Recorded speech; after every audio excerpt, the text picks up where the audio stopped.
Hello! I thought I would make a small video, perhaps the first of a few, regarding this particular beast, as there doesn't seem to be an awful lot of information or videos available on the net in English about them. And I know this because I was looking as I tried to restore it myself, and I thought, well, hey, I've managed to get this far, let's make it. And to those of you, and I'm sure it's most of you who don't know, this is a vehicle called the Velorex. The Velorex is a fabric covered three-wheeler that was made in what was then Czechoslovakia, starting just after the war. And they were made in various engine sizes, configurations, and production stopped in the late 60s or early 70s. I can't quite remember, but I'll come back to that maybe in a later video. But what's unusual about them, well, apart from the fact of the way they look, is that they're powered by a motorcycle engine. And bearing in mind what we're talking about, or the country we're talking about, the engine which was widely used was a Yawa, or as people in Britain or other parts or English-speaking countries would call them, Jawa, though the proper Czech pronunciation is Yawa. Now this particular one is a 250cc model, though they were made with 175cc and 350cc engines, depending on the year and the model. As you can see, it's housed in a steel cradle frame made up of tubes and pipes and whatever, and you'll also see on the side there a fan. The fan runs off the end of the crankshaft, and that is used to blow air over the engine to try and keep it cool.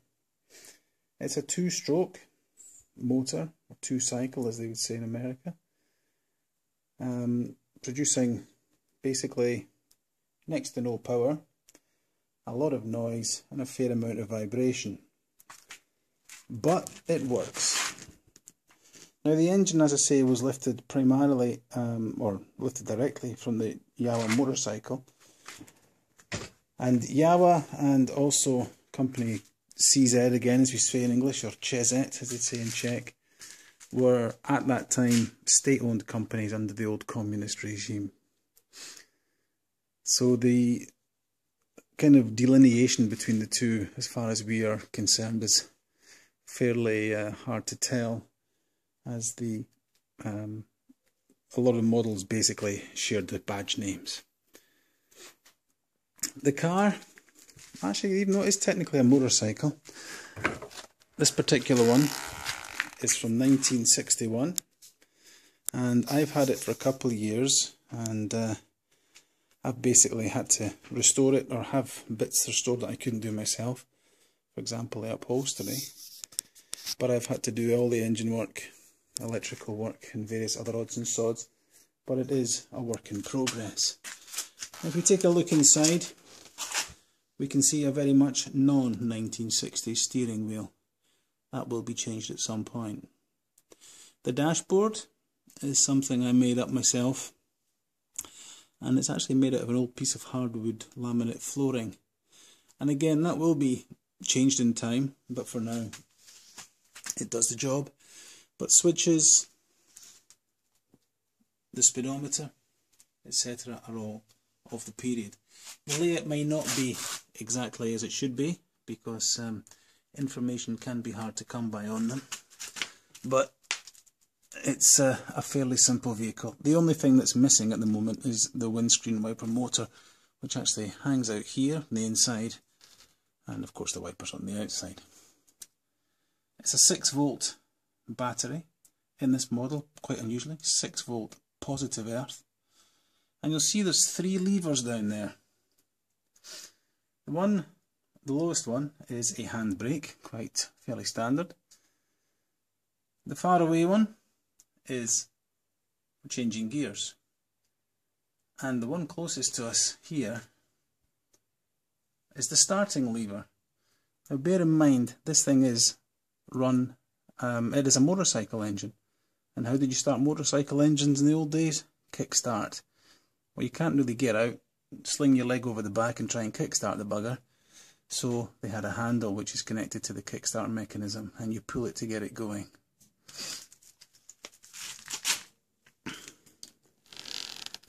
Quite interesting.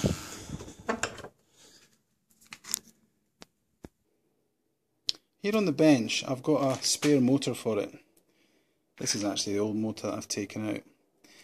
Now why I'm showing you this is, there's one feature of the Velorex which is pretty interesting and maybe quite unique, in that it's a motorcycle engine, but you can make the car go in reverse. How do you do that? Well, remember, it's a two-stroke, a two-cycle engine. And it's a two-stroke engine, as I was saying. And on the early versions of two-stroke engines, it was actually possible to start the engine, depending where it was in its rotational cycle, to either spin forwards or backwards. Now, what that means is, if you were to turn the engine and make the piston come up to top dead centre and go just past top dead centre, and then have the spark from the spark plug ignite the mixture inside the cylinder, the engine would spin forwards. If you were somehow able to get that same spark to fire just before the piston was to reach top dead centre, it would spin backwards. Now this is a single cylinder engine. Twin exhaust cylinder, single cylinder. And if we come down here to this very crude, rather ancient setup, what you'll see here is an ignition system. Now on a standard single cylinder engine you'd have a set of points here which open and close, and they initiate the spark. So at the correct time they open, send a pulse, and the thing sparks. Now this has two sets of points, as you can see, one here, one here. And basically, in simple terms, what it means is, if you activate the circuit so one set of points is active, the engine will spin forwards, because that's the one where the spark happens just after top dead centre, and the other ignites just before top dead centre, so it spins backwards. Now, you may say to yourself, if you're thinking, okay, very good, smarty pants, but when you're kicking the engine over or pulling it on the starting handle, it's spinning in a certain direction. You can't change the direction that you're pulling it in, and you'd be absolutely right. So, how do you actually get the thing to fire and spin backwards? Well, what you do, or what I certainly do, is I start the engine in the normal manner, spinning forwards, and then you just cut the ignition. You let the engine slow down, let it die to just about the point where it's going to completely stall. Flick a switch on the dashboard which breaks the contact to one set of points, sends it to the other, and then you turn the ignition back on.